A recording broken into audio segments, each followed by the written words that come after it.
Good morning বন্ধু বান্ধৱীসকল।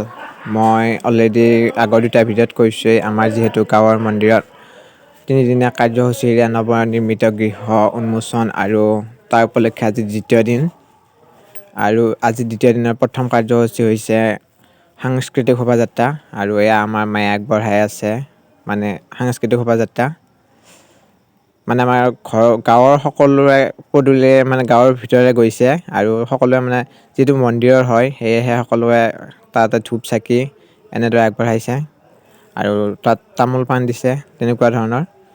আৰু এয়া আমাৰ সাংস্কৃতিক শোভাযাত্ৰা সম্পূৰ্ণ হোৱাৰ পিছত আমি পুনৰ মন্দিৰত প্ৰৱেশ কৰিলোঁ, আৰু ৰাতি যিহেতু ইয়াত আমি ফুটা বুলি কয় এশ চাকি, বিশেষ চাকি জ্বলিব, আৰু যিসকল ব্যক্তিয়ে ইচ্ছা কৰে তেওঁলোকে সেই চাকিঘৰ জ্বলাব।